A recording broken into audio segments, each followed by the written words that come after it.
ਸਤਿ ਸ਼੍ਰੀ ਅਕਾਲ। ਤੁਸੀਂ ਜੁੜੇ ਹੋਏ ਹੋ ਪੰਜਾਬੀ ਰੇਡੀਓ ਜੱਸੇ ਦੇ ਨਾਲ ਤੇ ਪ੍ਰੋਗਰਾਮ ਸਪੈਸ਼ਲ ਰਿਪੋਰਟ ਦੇ ਵਿੱਚ ਤੁਹਾਡਾ ਸਾਰਿਆਂ ਦਾ ਸਵਾਗਤ ਹੈ। ਅੱਜ ਦੇ ਇਸ ਰਿਪੋਰਟ ਦੇ ਵਿੱਚ ਗੱਲਬਾਤ ਕਰਾਂਗੇ ਆਪਾਂ ਸਿਆਸੀ ਪਾਰਟੀਆਂ ਨੂੰ ਲੈ ਕੇ, ਸਿਆਸੀ ਪਾਰਟੀਆਂ ਦੇ ਕੰਮਕਾਰ ਨੂੰ ਲੈ ਕੇ। ਲੋਕਤੰਤਰ ਦੇ ਵਿੱਚ ਕਿਸੇ ਵੀ ਡੈਮੋਕ੍ਰੈਟਿਕ ਸਿਸਟਮ ਦੇ ਬਾਰੇ ਕਿਹਾ ਜਾਂਦਾ ਕਿ ਜੇਕਰ ਕਿਸੇ ਨੇ ਕਿਸੇ ਅਹੁਦੇ ਤੇ ਪਹੁੰਚਣਾ ਹੈ ਤੇ ਉਹਦਾ ਜਿੱਤਣਾ ਜ਼ਰੂਰੀ ਹੈ। ਲੋਕ ਵੋਟ ਪਾਉਣ ਉਹਨੂੰ, ਲੋਕ ਚੁਣਨ ਉਹਨੂੰ, ਫਿਰ ਉਸ ਤੋਂ ਬਾਅਦ ਕੋਈ ਅਹੁਦੇ ਦੇ ਲਈ ਉਹਦਾ ਰਾਹ ਜਿਹੜਾ ਉਹ ਖੁੱਲ੍ਹਦਾ। ਪਰ ਸਿਆਸੀ ਪਾਰਟੀਆਂ ਨੇ ਆਪਣੀ ਸਿਆਸਤ ਖਾਤਰ, ਸਿਆਸੀ ਪਾਰਟੀਆਂ ਨੇ ਆਪਣੇ ਜੋ ਸਿਆਸੀ ਮਫਾਦ ਹੈ ਉਹਨਾਂ ਨੂੰ ਪੂਰਾ ਕਰਨ ਦੇ ਲਈ, ਉਹਨਾਂ ਨੂੰ ਸਿੱਧਾ ਰੱਖਣ ਦੇ ਲਈ, ਸਿਆਸੀ ਸਮੀਕਰਨਾਂ ਨੂੰ ਸਿੱਧਾ ਰੱਖਣ ਦੇ ਲਈ ਇਹ ਸਾਰੇ ਕਾਸੇ ਨੂੰ ਪਾਸੇ ਰੱਖ ਦਿੱਤਾ। ਇਹ ਸਾਰੇ ਕਾਸੇ ਨੂੰ ਉਲੰਘ ਕੇ ਕਈ ਹੋਰ ਨਵੀਆਂ ਮਿੱਥਾਂ ਪਾ ਦਿੱਤੀਆਂ ਨੇ। ਹੁਣ ਤੁਸੀਂ ਅਕਸਰ ਵਿਧਾਨ ਸਭਾ ਦੇ ਵਿੱਚ ਸੁਣਿਆ ਹੋਣਾ ਮੁੱਖ ਮੰਤਰੀ ਭਗਵੰਤ ਮਾਨ ਸਾਹਿਬ ਮੂਹਰੇ ਬੈਠੇ ਐਮਐਲਏਜ਼ ਨੂੰ ਕਹੀ ਜਾਂਦੇ ਆ ਤੁਹਾਨੂੰ ਚੁਣਿਆ ਨਹੀਂ। ਅਸਲ ਦੇ ਵਿੱਚ ਉਹ ਗਲਤੀ ਕਰ ਰਹੇ ਹੁੰਦੇ। ਉਹਨਾਂ ਨੂੰ ਕਹਿਣਾ ਚਾਹੀਦਾ ਕਿ ਤੁਹਾਡੀ ਪਾਰਟੀ ਨੂੰ ਨਹੀਂ ਚੁਣਿਆ। ਜਦ ਕਿ ਜੇ ਵਿਧਾਨ ਸਭਾ ਦੇ ਵਿੱਚ ਕੋਈ ਬੈਠਾ ਹੈ ਤਾਂ ਇਹਦਾ ਮਤਲਬ ਇਹ ਹੈ ਕਿ ਉਹਨੂੰ ਲੋਕਾਂ ਨੇ ਚੁਣਿਆ। ਇਹਦੇ ਵਿੱਚ ਕੋਈ ਦੋ ਰਾਏ ਨਹੀਂ, ਭਾਵੇਂ ਉਹ ਬਸਪਾ ਦਾ ਹੋਵੇ, ਭਾਵੇਂ ਉਹ ਅਕਾਲੀ ਦਲ ਦਾ, ਭਾਵੇਂ ਉਹ ਕਾਂਗਰਸ ਦਾ, ਚਾਹੇ ਉਹ ਆਮ ਆਦਮੀ ਪਾਰਟੀ ਦਾ। ਇਹਦਾ ਮਤਲਬ ਉਹ ਐਮਐਲਏ ਤਾਂ ਜਿੱਤ ਕੇ ਆਇਆ ਨਾ। ਪਰ ਜਿਹੜੀ ਮੋਦੀ ਸਰਕਾਰ ਹੈ ਇਹਦੇ ਵਿੱਚ ਰਵਨੀਤ ਬਿੱਟੂ ਨੂੰ ਜਦੋਂ ਤੋਂ ਕੈਬਨਿਟ ਰਾਜ ਮੰਤਰੀ ਦਾ ਅਹੁਦਾ ਦਿੱਤਾ ਗਿਆ ਤਾਂ ਉਸ ਤੋਂ ਬਾਅਦ ਇਹ ਚਰਚਾ ਚੱਲੀ ਕਿ ਕੀ ਇਸ ਤਰ੍ਹਾਂ ਹਾਰੇ ਹੋਏ ਬੰਦਿਆਂ ਨੂੰ ਵੀ ਕੈਬਨਿਟ ਦੇ ਵਿੱਚ ਅਹੁਦਾ ਦਿੱਤਾ ਜਾ ਸਕਦਾ, ਇਸ ਤਰ੍ਹਾਂ ਹਾਰੇ ਹੋਏ ਲੋਕਾਂ ਨੂੰ ਵੀ ਮੰਤਰੀ ਬਣਾਇਆ ਜਾ ਸਕਦਾ। ਤਾਂ ਇਹ ਭਾਜਪਾ ਦੀ ਤਾਂ ਕੋਈ ਪਹਿਲੀ ਪ੍ਰਥਾ ਨਹੀਂ ਹੈ।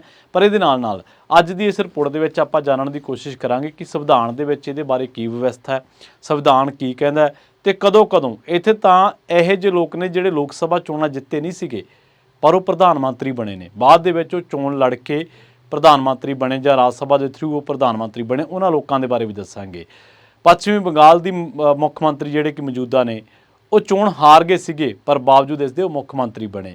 ਰਵਨੀਤ ਬਿੱਟੂ, ਹਰਦੀਪ ਪੁਰੀ, ਅਰੁਣ ਜੇਤਲੀ ਇਹ ਸਾਰੇ ਲੋਕਾਂ ਵੱਲੋਂ ਨਕਾਰੇ ਗਏ ਲੋਕ ਨੇ, ਜਿੱਤੇ ਨਹੀਂ ਗਏ ਚੋਣਾਂ ਪਰ ਇਹਨਾਂ ਨੂੰ ਮੰਤਰੀ ਬਣਾਇਆ ਗਿਆ, ਅਹੁਦੇ ਦਿੱਤੇ ਗਏ। ਤਾਂ ਕਿ ਫਾਈਨਾਂਸ ਦਾ ਅਹੁਦਾ ਜਿਹੜਾ ਕਿ ਬਹੁਤ ਵੱਡਾ ਅਹੁਦਾ ਮੰਨਿਆ ਜਾਂਦਾ, ਅਰੁਣ ਜੇਤਲੀ ਨੂੰ ਤਾਂ ਉਹ ਅਹੁਦਾ ਦਿੱਤਾ ਗਿਆ ਸੀ। ਇਸ ਟਾਈਮ ਉਹ ਦੁਨੀਆ ਦੇ ਵਿੱਚ ਨਹੀਂ ਰਹੇ। ਪਰ ਸਭ ਤੋਂ ਵੱਡਾ ਬੁਨਿਆਦੀ ਸਵਾਲ ਕਿ ਜੇਕਰ ਕੋਈ ਹਾਰਿਆ ਹੋਇਆ ਲੀਡਰ ਇਸ ਤਰ੍ਹਾਂ ਕਿਸੇ ਵੱਡੇ ਅਹੁਦੇ 'ਤੇ ਪਹੁੰਚਦਾ ਤਾਂ ਕੀ ਇਹ ਲੋਕਾਂ ਦੇ ਮੈਂਡੇਟ ਦਾ ਤਿਰਸਕਾਰ ਨਹੀਂ ਹੈ? ਕੀ ਇਹ ਲੋਕਾਂ ਦਾ ਜਿਹੜਾ ਉਹਨਾਂ ਦਾ ਨੁਮਾਇੰਦਾ ਚੁਣਨ ਦੀ ਪ੍ਰਕਿਰਿਆ ਉਹਦੀ ਉਲੰਘਣਾ ਨਹੀਂ ਹੈ? ਕੀ ਇਹ ਸੰਵਿਧਾਨ ਦੀ ਉਲੰਘਣਾ ਨਹੀਂ ਹੈ? ਜਾਂ ਕੀ ਇਹ ਲੋਕਾਂ ਨੇ ਜੋ ਵੋਟਾਂ ਪਾ ਕੇ ਆਪਣਾ ਨੁਮਾਇੰਦਾ ਚੁਣਿਆ ਉਹਨਾਂ ਦੀ ਜੋ ਚੋਣ ਹੈ ਕੀ ਉਹਦੀ ਬੇਇੱਜ਼ਤੀ ਨਹੀਂ ਹੈ ਕਿ ਭਾਈ ਚਲੋ ਹਰਾ ਕੇ ਦਿਖਾਓ, ਅਸੀਂ ਤਾਂ ਐਵੇਂ ਹੀ ਕਰਾਂਗੇ। ਅਸੀਂ ਤੁਹਾਨੂੰ ਆਪਸ਼ਨ ਦਿੱਤਾ, ਤੁਸੀਂ ਨਹੀਂ ਚੁਣਿਆ, ਠੀਕ ਹੈ, ਪਰ ਅਸੀਂ ਕਿਉਂਕਿ ਅੱਗੇ ਜਾ ਕੇ ਪੋਲੀਟਿਕਸ ਕਰਨੀ ਹੈ, ਅਸੀਂ ਅੱਗੇ ਜਾ ਕੇ ਪੰਜਾਬ ਦੇ ਵਿੱਚ ਵਿਸਥਾਰ ਕਰਨਾ ਹੈ, ਅਸੀਂ ਤਾਂ ਰਵਨੀਤ ਬਿੱਟੂ ਨੂੰ ਚੁਣਾਂਗੇ, ਤੁਸੀਂ ਵੋਟਾਂ ਪਾਓ ਜਾਂ ਨਾ ਪਾਓ। ਕੀ ਇਹ ਸਹੀ ਮਿੱਥ ਹੈ?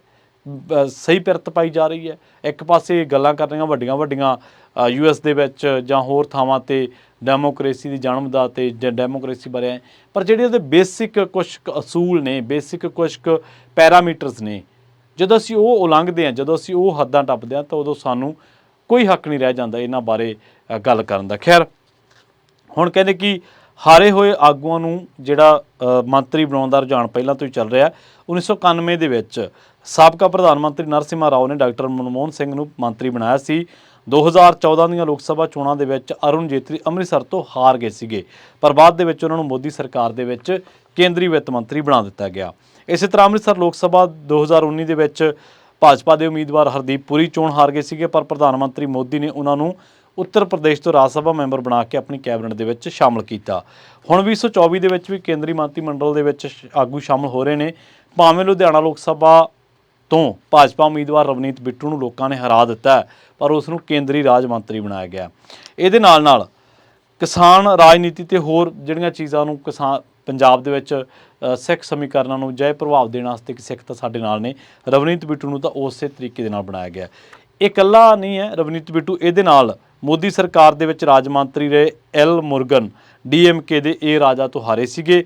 ਤਾਮਿਲਨਾਡੂ ਦੇ ਵਿੱਚ BJP ਆਪਣੇ ਮਿਸ਼ਨ ਸਾਊਥ ਨੂੰ ਧਿਆਨ ਦੇ ਵਿੱਚ ਰੱਖਦਿਆਂ ਸਾਬਕਾ ਜਿਹੜਾ ਉਹਨੂੰ ਸਾਬਕਾ ਪ੍ਰੈਜ਼ੀਡੈਂਟ ਨੂੰ ਫਿਰ ਤੋਂ ਮੌਕਾ ਦੇਣ ਦੇ ਲਈ, ਕੇਂਦਰੀ ਪੋਲੀਟਿਕਸ ਨੂੰ ਠੀਕ ਰੱਖਣ ਦੇ ਲਈ, ਆਪਣੇ ਮਫਾਦ ਜਿਹੜੇ ਨੇ ਉਹਨਾਂ ਨੂੰ ਸਿੱਧੇ ਰੱਖਣ ਦੇ ਲਈ, ਆਪਣੇ ਮਫਾਦ ਪੂਰੇ ਕਰਨ ਦੇ ਲਈ ਦੱਖਣ ਦੇ ਰਾਜਾਂ ਦੇ ਵਿੱਚ ਇੱਕ ਮੈਸੇਜ ਦੇਣਾ ਚਾਹੁੰਦੀ ਹੈ ਕਿ ਤੁਸੀਂ ਮੁਰਗਨ ਨੂੰ ਵੋਟਾਂ ਪਾਓ ਜਾਂ ਨਾ ਪਾਓ ਪਰ ਅਸੀਂ ਕਿਉਂਕਿ ਇੱਥੇ ਵਿਸਥਾਰ ਕਰਨਾ, ਅਸੀਂ ਆਉਣ ਵਾਲੇ ਸਮੇਂ ਦੇ ਵਿੱਚ ਇੱਥੇ ਚੋਣਾਂ ਲੜਨੀਆਂ ਨੇ ਅਤੇ ਇਸ ਕਰਕੇ ਅਸੀਂ ਮੰਤਰੀ ਬਣਾਵਾਂਗੇ।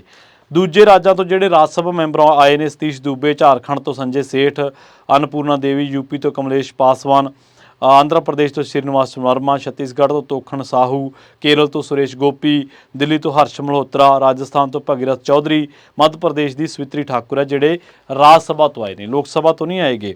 ਸੋ ਸੰਵਿਧਾਨ ਇਹਦੇ ਬਾਰੇ ਕੀ ਕਹਿੰਦਾ ਪਹਿਲਾਂ ਇਹ ਜਾਣ ਲੈਂਦੇ ਹਾਂ, ਫਿਰ ਉਸ ਤੋਂ ਬਾਅਦ ਇੰਦਰਾ ਗਾਂਧੀ ਤੇ HD ਦੇਵੇ ਗੌੜਾ ਬਾਰੇ ਵੀ ਆਪਾਂ ਇੰਦਰ ਕੁਮਾਰ ਗੁਜਰਾਲ ਬਾਰੇ ਵੀ ਗੱਲਬਾਤ ਕਰਾਂਗੇ। ਸੰਵਿਧਾਨ ਕਹਿੰਦਾ ਕਿ ਕੋਈ ਵੀ ਪ੍ਰਧਾਨ ਮੰਤਰੀ, ਮੁੱਖ ਮੰਤਰੀ ਜਾਂ ਮੰਤਰੀ ਬਣ ਸਕਦਾ ਹੈ ਜੋ ਚੋਣ ਹਾਰ ਗਿਆ ਹੋਵੇ ਜਾਂ ਜਿਹਨੇ ਚੋਣ ਲੜੀ ਨਾ ਹੋਵੇ, ਪਰ ਲੜੀ ਹੀ ਨਾ ਹੋਵੇ। ਇਸ ਬਾਰੇ ਭਾਰਤੀ ਸੰਵਿਧਾਨ ਦੇ ਆਰਟੀਕਲ 164 ਦੇ ਵਿੱਚ ਵੇਰਵੇ ਦੇ ਨਾਲ ਲਿਖਿਆ ਹੋਇਆ ਕੋਈ ਵੀ ਵਿਅਕਤੀ ਆਪਣੇ ਅਹੁਦੇ ਦੀ ਸਹੁੰ ਚੁੱਕਣ ਤੋਂ 6 ਮਹੀਨੇ ਦੇ ਅੰਦਰ ਅੰਦਰ ਸੰਸਦ ਦੇ ਕਿਸੇ ਵੀ ਭਵਨ, ਚਾਹੇ ਉਹ ਲੋਕ ਸਭਾ ਚਾਹੇ ਉਹ ਰਾਜ ਸਭਾ, ਉਹਦਾ ਮੈਂਬਰ ਬਣ ਜਾਂਦਾ ਤਾਂ ਉਹ ਮੰਤਰੀ ਦੇ ਅਹੁਦਿਆਂ ਤੇ ਬਣਿਆ ਰਹਿ ਸਕਦਾ। ਹੁਣ ਰਵਨੀਤ ਬਿੱਟੂ ਤਾਂ ਹਾਰ ਗਏ ਨੇ, ਇਹ ਕੀ ਕਰਨਗੇ? ਇਹ ਉਹੀ ਕਰਨਗੇ ਜੋ ਪੈਟਰਨ ਅਰੁਣ ਜੇਤਲੀ ਵਾਰੀ, ਜੋ ਪੈਟਰਨ ਹਰਦੀਪ ਪੁਰੀ ਵਾਰੀ, ਮਤਲਬ ਉਹਨਾਂ ਨੂੰ ਯੂਪੀ ਤੋਂ ਲੜਾ ਲਿਆ ਗਿਆ, ਇਹਨਾਂ ਨੂੰ ਹੋ ਸਕਦਾ ਆਉਣ ਵਾਲੇ ਸਮੇਂ ਦੇ ਵਿੱਚ ਰਾਜਸਥਾਨ ਦੀ ਕੋਈ ਸੀਟ ਖਾਲੀ ਹੋਵੇ ਜਾਂ ਜਿੱਥੋਂ ਕਿਤੋਂ ਵੀ ਸੀਟ ਖਾਲੀ ਹੋਊਗੀ ਉੱਥੋਂ ਲੜਾ ਲਿਆ ਜਾਊਗਾ। ਕਹਿੰਦੇ ਪ੍ਰਧਾਨ ਮੰਤਰੀ ਜਾਂ ਉਹਨਾਂ ਦੀ ਕੈਬਨਿਟ ਦੇ ਕਿਸੇ ਮੰਤਰੀ ਲਈ ਲੋਕ ਸਭਾ ਦਾ ਮੈਂਬਰ ਹੋਣਾ ਜ਼ਰੂਰੀ ਨਹੀਂ ਹੈ, ਉਹ ਰਾਜ ਸਭਾ ਦਾ ਮੈਂਬਰ ਵੀ ਹੋ ਸਕਦਾ ਹੈ। ਜੇਕਰ ਉਹ ਦੋਹਾਂ ਦੇ ਵਿੱਚੋਂ ਕੁਝ ਵੀ ਨਹੀਂ ਹੈ ਤਾਂ 6 ਮਹੀਨਿਆਂ ਦੇ ਅੰਦਰ ਅੰਦਰ ਉਹ ਲੋਕ ਸਭਾ ਦਾ ਜਾਂ ਫਿਰ ਰਾਜ ਸਭਾ ਦਾ ਮੈਂਬਰ ਬਣੇ, ਯਾਨੀ 6 ਮਹੀਨਿਆਂ ਦੀ ਛੋਟ ਹੈ। ਇਹਨਾਂ 6 ਮਹੀਨਿਆਂ ਦੇ ਅੰਦਰ ਦੋਹਾਂ ਚੋਂ ਕਿਸੇ ਵੀ ਸਦਨ ਦਾ ਮੈਂਬਰ ਬਣਿਆ ਜਾ ਸਕਦਾ ਹੈ, ਜਿਸ ਨਾਲ ਤੁਹਾਡੀ ਮੰਤਰੀ ਦੀ ਕੁਰਸੀ ਸੁਰੱਖਿਅਤ ਰਹੇਗੀ। ਇੰਦਰਾ ਗਾਂਧੀ, ਇੰਦਰ ਕੁਮਾਰ ਗੁਜਰਾਲ, HD ਦੇਵੇ ਗੌੜਾ, ਮਨਮੋਹਨ ਸਿੰਘ, ਇਹ ਅਜਿਹੇ ਪ੍ਰਧਾਨ ਮੰਤਰੀ ਹੈ ਜਦੋਂ ਇਹਨਾਂ ਨੇ ਲੋਕ ਸਭਾ, ਜਦੋਂ ਇਹਨਾਂ ਨੇ ਸਹੁੰ ਚੁੱਕੀ ਆਪਣੇ ਅਹੁਦੇ ਦੀ ਤਾਂ ਇਹ ਲੋਕ ਸਭਾ ਦੇ ਮੈਂਬਰ ਵੀ ਨਹੀਂ ਸੀਗੇ। ਇਸ ਵਾਰ ਮੋਦੀ ਦੀ ਕੈਬਨਿਟ ਦੇ ਵਿੱਚ 11 ਅਜਿਹੇ ਕੇਂਦਰੀ ਮੰਤਰੀ ਹੈ ਜਿਹੜੇ ਰਾਜ ਸਭਾ ਦੇ ਮੈਂਬਰ ਨੇ। ਰਵਨੀਤ ਬਿੱਟੂ ਲੋਕ ਸਭਾ ਚੋਣ ਹਾਰੇ, ਉਹਨਾਂ ਨੂੰ ਰਾਜ ਮੰਤਰੀ ਦਾ ਅਹੁਦਾ ਦਿੱਤਾ ਗਿਆ। ਐਲ ਮੁਰਗਨ ਦੀ ਆਪਾਂ ਗੱਲ ਕਰ ਚੁੱਕੇ ਹਾਂ। ਹੁਣ ਸਵਾਲ ਇਹ ਪੈਦਾ ਹੁੰਦਾ ਕਿ ਜਿਹੜੇ ਬੰਦੇ ਨੂੰ ਲੋਕਾਂ ਨੇ ਚੁਣਿਆ ਹੀ ਨਹੀਂਗਾ, ਕਿ ਉਹਨੂੰ ਅਹੁਦਾ ਮਿਲਣਾ ਲੋਕਤੰਤਰ ਹੈ? ਕਿ ਇਹ ਡੈਮੋਕ੍ਰੇਸੀ ਲਈ ਚੰਗਾ ਸੰਕੇਤ ਹੈ? ਸੀਨੀਅਰ ਐਡਵੋਕੇਟ ਨੇ ਉਹ ਦੱਸਦੇ ਨੇ ਕਿ ਇਹ ਇੱਕ ਸੰਵਿਧਾਨਕ ਪ੍ਰਕਿਰਿਆ, ਜਦੋਂ ਸੰਵਿਧਾਨ ਹੀ ਇਹਦੀ ਇਜਾਜ਼ਤ ਦੇ ਰਿਹਾ ਤਾਂ ਇਹਨੂੰ ਕਿਹਾ ਕੀ ਜਾ ਸਕਦਾ ਹੈ। ਹਾਲਾਂਕਿ ਉਹ ਮੰਨਦੇ ਨੇ ਕਿ ਸਿਆਸੀ ਸਹੂਲਤ ਦੇ ਹਿਸਾਬ ਦੇ ਨਾਲ ਸਰਕਾਰ ਬਣਾਈ ਜਾ ਸਕਦੀ ਹੈ ਅਤੇ ਸਰਕਾਰ ਬਣਾਉਣੀ ਜਾਇਜ਼ ਵੀ ਹੈ, ਪਰ ਅਸੀਂ ਕੁਝ ਕੁ ਚੀਜ਼ਾਂ ਨੂੰ ਵੈਲਿਡ ਕਰ ਦਿੱਤਾ, ਅਸੀਂ ਕੁਝ ਕੁ ਚੀਜ਼ਾਂ ਨੂੰ ਇਹ ਕਰ ਦਿੱਤਾ ਕਿ ਹਾਂ ਇੰਨੀਆਂ ਕੁ ਤਾਂ ਜਾਇਜ਼ ਨੇ। ਇਹਦੇ ਨਾਲ ਇਹ ਜਿਹੜੇ ਲੀਡਰ ਨੇ ਇਹਨਾਂ ਦੇ ਸਿਆਸੀ ਰੱਸੇ ਇੰਨੇ ਕੁ ਖੁੱਲੇ ਕਿ ਇਹਨਾਂ ਨੇ ਹਾਰਸ ਟ੍ਰੇਡਿੰਗ ਤੱਕ ਲਫ਼ਜ਼, ਹਾਰਸ ਟ੍ਰੇਡਿੰਗ ਦਾ ਮਤਲਬ ਕਿ ਕੁਛ ਦੂਜੀ ਪਾਰਟੀ ਦੇ ਜਿਹੜੇ ਲੀਡਰ ਤੋੜ ਕੇ ਉਹ ਆਪਣੀ ਸਰਕਾਰ ਬਣਾ ਲੈਣੀ, ਜਿਵੇਂ ਮੱਧ ਪ੍ਰਦੇਸ਼ ਦੇ ਵਿੱਚ ਹੋਇਆ, ਜਿਵੇਂ ਮਹਾਰਾਸ਼ਟਰ ਦੇ ਵਿੱਚ ਹੋਇਆ, ਉੱਥੋਂ ਦੀਆਂ ਸਰਕਾਰਾਂ ਦੇ ਨਾਲ। ਮੱਧ ਪ੍ਰਦੇਸ਼ ਦੇ ਵਿੱਚ ਕਾਂਗਰਸ ਦੀ ਸਰਕਾਰ ਸੀ, ਜੋਤੀਰਾਏ ਸਿੰਧੀਆ ਨੇ ਪਾਲਾ ਬਦਲਿਆ, ਸਰਕਾਰ ਕਾਂਗਰਸ ਦੀ ਡਿੱਗ ਪਈ ਤੇ ਭਾਜਪਾ ਦੀ ਆ ਗਈ। ਇਸੇ ਤਰ੍ਹਾਂ ਮਹਾਰਾਸ਼ਟਰ ਦੇ ਵਿੱਚ ਹੋਇਆ, ਉੱਥੇ ਸਰਕਾਰ ਚੱਲ ਰਹੀ ਸੀ ਚੰਗੀ ਭਲੀ, ਪਰ ਏਕਨਾਥ ਸ਼ਿੰਦੇ ਨੇ ਉੱਥੇ ਸਾਰਾ ਕੁਝ ਕਰਤਾ। ਪਰ ਕੀ ਇਹ ਜਾਇਜ਼ ਤਰੀਕਾ ਹੈ? ਕੀ ਇਹ ਸਹੀ ਪ੍ਰੈਕਟਿਸ ਹੈ? ਬਿਲਕੁਲ ਇਹ ਸਹੀ ਪ੍ਰੈਕਟਿਸ ਨਹੀਂ ਹੈ, ਪਰ ਭਾਰਤ ਦੇ ਵਿੱਚ ਇਹ ਪ੍ਰੈਕਟਿਸ ਅੱਜ ਤੋਂ ਨਹੀਂ, ਇਹ ਕਈ ਦਹਾਕਿਆਂ ਤੋਂ ਹੀ ਚੱਲ ਰਹੀ ਹੈ। ਖੈਰ ਆਪਾਂ ਅੱਗੇ ਚੱਲਦੇ ਹਾਂ। ਜਿਹੜੇ ਪ੍ਰੋਫੈਸਰ ਆਸ਼ੂਤੋਸ਼ ਨੇ ਇੱਕ, ਉਹ ਕਹਿੰਦੇ ਕਿ ਇਹ ਕੋਈ ਲੋਕਤੰਤਰ ਲਈ ਕੋਈ ਚੰਗੀ ਗੱਲ ਨਹੀਂ ਹੈ। ਲੋਕਤੰਤਰ ਦੇ ਵਿੱਚ ਜੇ ਕੋਈ ਉਮੀਦਵਾਰ ਆਪਣੀ ਚੋਣ ਹੀ ਨਹੀਂ ਜਿੱਤ ਸਕਿਆ ਤਾਂ ਉਹਨੂੰ ਸਰਕਾਰ ਦਾ ਹਿੱਸਾ ਨਹੀਂ ਬਣਾਉਣਾ ਚਾਹੀਦਾ। ਉਹ ਦੱਸਦੇ ਨੇ ਕਿ ਸਿਆਸੀ ਪਾਰਟੀਆਂ ਆਪਣੀ ਸਹੂਲਤ ਦੇ ਹਿਸਾਬ ਨਾਲ ਚੱਲਦੀਆਂ ਨੇ, ਪਰ ਰਵਨੀਤ ਬਿੱਟੂ ਨੂੰ ਮੰਤਰੀ ਦਾ ਅਹੁਦਾ ਮਿਲਣਾ ਇਸ ਗੱਲ ਦੇ ਵੱਲ ਇਸ਼ਾਰਾ ਕਰਦਾ ਕਿ ਭਾਜਪਾ ਆਉਣ ਵਾਲੇ ਸਮੇਂ ਦੇ ਵਿੱਚ ਪੰਜਾਬ ਦੇ ਵਿੱਚ ਆਪਣੀ ਸਿਆਸੀ ਜ਼ਮੀਨ ਪੱਕੀ ਕਰਨਾ ਚਾਹੁੰਦੀ ਹੈ। ਉਸ ਦੀਆਂ ਨਜ਼ਰਾਂ 2027 ਦੀਆਂ ਵਿਧਾਨ ਸਭਾ ਚੋਣਾਂ ਉੱਤੇ ਹੈ, ਅਤੇ ਨਾਲ ਉਹ ਇਹ ਜਿੱਥੇ ਵੀ ਬਾਹਰਲੇ ਮੁਲਕਾਂ ਦੇ ਵਿੱਚ ਜਿੱਥੇ ਸਿੱਖ ਆਪਣੀ ਗੱਲ ਰੱਖਦੇ ਨੇ, ਜਿੱਥੇ ਉਹਨਾਂ ਨੂੰ ਲੱਗਦਾ ਕਿ ਇਹ ਮੰਚਾਂ 'ਤੇ ਸਾਡੀ ਗੱਲ ਹੋਣੀ ਚਾਹੀਦੀ ਹੈ, ਤਾਂ ਉੱਥੇ ਜਿਹੜੀ ਇਹ ਮੋਦੀ ਸਰਕਾਰ ਹੈ ਉਹ ਇਹ ਪ੍ਰਭਾਵ ਸਿਰਜਣਾ ਚਾਹੁੰਦੀ ਹੈ ਕਿ ਹਰਦੀਪ ਪੁਰੀ, ਰਵਨੀਤ ਬਿੱਟੂ ਵਰਗੇ ਲੋਕ ਤਾਂ ਸਾਡੇ ਨਾਲ ਨੇ, ਮਤਲਬ ਸਿੱਖ ਤਾਂ ਸਾਡੇ ਨਾਲ ਨੇ। ਸੋ ਭਾਜਪਾ ਇਕੱਲਿਆਂ ਬਹੁਮਤ ਹਾਸਲ ਨਹੀਂ ਕਰ ਸਕੀ ਇਹਨਾਂ ਚੋਣਾਂ ਦੇ ਵਿੱਚ, ਅਤੇ ਇਸ ਕਰਕੇ ਉਹਨਾਂ ਦੀ ਕੇਂਦਰੀ ਕੈਬਨਿਟ ਦੇ ਵਿੱਚ ਪ੍ਰਧਾਨ ਮੰਤਰੀ, 30 ਕੈਬਨਿਟ ਮੰਤਰੀ, 5 ਰਾਜ ਮੰਤਰੀ ਅਤੇ 36 ਰਾਜ ਮੰਤਰੀ ਜਿਹੜੇ ਨੇ ਉਹ ਬਣਾਏ ਗਏ ਨੇ। ਕੁੱਲ ਗਿਣਤੀ 72 ਬਣ ਜਾਂਦੀ ਹੈ।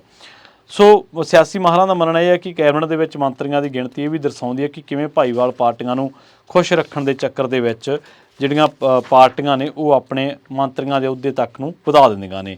ਪਰ ਇੱਕ ਜਿਹੜੀ ਅਹਿਮ ਜਾਣਕਾਰੀ, ਇੱਕ ਜਿਹੜਾ ਅਹਿਮ ਨੁਕਤਾ ਹੈ, ਉਹ ਵਾਰ-ਵਾਰ ਆਪਾਂ ਉਸੇ ਨੁਕਤੇ 'ਤੇ ਗੱਲ ਕਰ ਰਹੇ ਹਾਂ ਕਿ ਜੇਕਰ ਇਸ ਤਰ੍ਹਾਂ ਲੋਕਾਂ ਦੇ ਹਾਰੇ ਹੋਏ, ਲੋਕਾਂ ਕੋਲੋਂ ਹਾਰੇ ਹੋਏ, ਲੋਕਾਂ ਦੇ ਨਕਾਰੇ ਹੋਏ ਲੀਡਰ ਕੁਰਸੀਆਂ 'ਤੇ ਕਾਬਜ਼ ਹੋਣਗੇ ਤਾਂ ਕੀ ਉਹ ਸਹੀ ਕੰਮ ਕਰਨਗੇ? ਜਿਹੜਾ ਜਿੱਤ ਹੀ ਨਹੀਂ ਸਕਿਆ, ਔਰ ਉਹ ਬੰਦਾ ਤੁਸੀਂ ਦੇਖੋ ਇੰਦਰ ਕੁਮਾਰ ਗੁਜਰਾਲ, ਇੰਦਰਾ ਗਾਂਧੀ ਅਤੇ ਇਹਦੇ ਨਾਲ HD ਦੇਵੇ ਗੌੜਾ, ਮਨਮੋਹਨ ਸਿੰਘ, ਇਹ ਤਾਂ ਉਦੋਂ ਮਤਲਬ ਲੋਕ ਸਭਾ ਦੇ ਮੈਂਬਰ ਵੀ ਨਹੀਂ ਸੀਗੇ ਜਦੋਂ ਇਹ ਪ੍ਰਧਾਨ ਮੰਤਰੀ ਬਣਾ ਲਏ ਗਏ। ਬਾਅਦ ਦੇ ਵਿੱਚ ਜਾਂ ਰਾਜ ਸਭਾ ਦੀ ਸੀਟ ਕੋਈ ਖਾਲੀ ਹੋ ਜਾਂਦੀ ਹੈ ਜਾਂ ਕੋਈ ਲੋਕ ਸਭਾ ਦੀ ਸੀਟ ਖਾਲੀ ਹੋ ਗਈ, ਅਤੇ ਉਸ ਤੋਂ ਬਾਅਦ ਤੁਸੀਂ ਬਣ ਜਾਓ ਰਾਜ ਸਭਾ ਮੈਂਬਰ ਬਣ ਜਾਓ, ਫਿਰ ਵੀ ਪ੍ਰਧਾਨ ਮੰਤਰੀ ਰਹੋਗੇ, ਲੋਕ ਸਭਾ ਮੈਂਬਰ ਬਣ ਜਾਓ ਤਾਂ ਵੀ ਰਹੋਗੇ, ਇਸੇ ਤਰ੍ਹਾਂ ਮੰਤਰੀ ਆ ਜੇ ਤੁਸੀਂ ਮੰਤਰੀ ਬਣੇ ਰਹੋਗੇ। ਪਰ ਇਹ ਕੀ ਸਹੀ ਪ੍ਰੈਕਟਿਸ ਹੈ? ਇਹ ਬਿਲਕੁਲ ਨਜਾਇਜ਼ ਪ੍ਰੈਕਟਿਸ ਹੈ। ਲੋਕ ਫਤਵੇ ਦਾ, ਲੋਕਾਂ ਦੇ ਮੈਂਡੇਟ ਦਾ ਲੋਕਤੰਤਰ ਦੇ ਵਿੱਚ ਸਤਿਕਾਰ ਹੋਣਾ ਚਾਹੀਦਾ ਹੈ। ਇਹ ਨਹੀਂਗਾ ਕਿ ਜੇ ਤੁਸੀਂ ਦੱਖਣ ਦੇ ਵਿੱਚ ਆਪਣੇ ਪੈਰ ਪਸਾਰਨਾ ਤੇ ਉੱਥੋਂ ਹਾਰੇ ਹੋਇਆਂ ਨੂੰ ਚੱਕ ਕੇ ਕੇਂਦਰੀ ਰਾਜ ਮੰਤਰੀ ਬਣਾ ਲਓ। ਇਹ ਨਹੀਂ ਚਾਹੀਦਾ ਕਿ ਜੇ ਤੁਸੀਂ ਪੰਜਾਬ ਦੇ ਵਿੱਚ ਪੈਰ ਪਸਾਰਨੇ ਆ ਤਾਂ ਉੱਥੋਂ ਹਾਰੇ ਹੋਇਆਂ ਨੂੰ ਚੱਕ ਕੇ ਮੰਤਰੀ ਬਣਾ ਲਓ। ਬੇਸ਼ੱਕ ਰਵਨੀਤ ਬਿੱਟੂ ਦੇ ਐਂਗਲ ਤੋਂ ਤੁਸੀਂ ਦੇਖੋਗੇ ਜਾਂ ਮੁਰਗਨ ਦੇ ਐਂਗਲ ਤੋਂ ਦੇਖੋਗੇ, ਹਰਦੀਪ ਪੁਰੀ ਦੇ ਐਂਗਲ ਤੋਂ ਦੇਖੋਗੇ, ਅਰੁਣ ਜੇਤਲੀ ਦੇ ਐਂਗਲ ਤੋਂ ਦੇਖੋਗੇ, ਭਾਜਪਾ ਦੇ ਐਂਗਲ ਤੋਂ ਦੇਖੋਗੇ ਤਾਂ ਤੁਹਾਨੂੰ ਲੱਗਣਾ ਕਿ ਨੋਰਮਲ ਵਰਤਾਰਾ ਹੈ। ਪਰ ਇਹ ਨੋਰਮਲ ਵਰਤਾਰਾ ਨਹੀਂ ਹੈ। ਇਹ ਸਿਆਸੀ ਪਾਰਟੀਆਂ ਦੀ ਇਹ ਪ੍ਰੈਕਟਿਸ ਬਿਲਕੁਲ ਨਜਾਇਜ਼ ਹੈ। ਅਤੇ ਜੇਕਰ ਹਾਰਿਆ ਹੋਇਆ ਮੰਤਰੀ ਬਣ ਸਕਦਾ ਫਿਰ ਇਹ ਤਾਂ ਪ੍ਰਧਾਨ ਮੰਤਰੀ ਬਣੇ ਨੇ, ਅਤੇ ਜੇਕਰ ਪ੍ਰਧਾਨ ਮੰਤਰੀ ਤੱਕ ਬਣ ਸਕਦਾ ਤਾਂ ਫਿਰ ਇਹ ਕਹੂ ਕੌਣ ਕਿ ਸੰਵਿਧਾਨ ਦੀ ਇਹ ਜਿਹੜੀ ਮੱਦ ਹੈ ਜਾਂ ਸੰਵਿਧਾਨ ਦੀ ਜਿਹੜੀ ਛੋਟ ਹੈ ਇਹ ਨਜਾਇਜ਼ ਹੈ, ਕਿਉਂਕਿ ਇਹਦਾ ਲਾਹਾ ਸਿਆਸੀ ਪਾਰਟੀਆਂ ਲੈਂਦੀਆਂ ਨੇ ਜਦੋਂ ਉਹ ਸੱਤਾ ਦੇ ਵਿੱਚ ਆਉਂਦੀਆਂ ਨੇ, ਚਾਹੇ ਉਹ ਕਾਂਗਰਸ ਹੋਵੇ ਅਤੇ ਚਾਹੇ ਫਿਰ ਉਹ ਭਾਜਪਾ ਹੋਵੇ। ਬਹੁਤ ਬਹੁਤ ਧੰਨਵਾਦ। ਸਤਿ ਸ਼੍ਰੀ ਅਕਾਲ।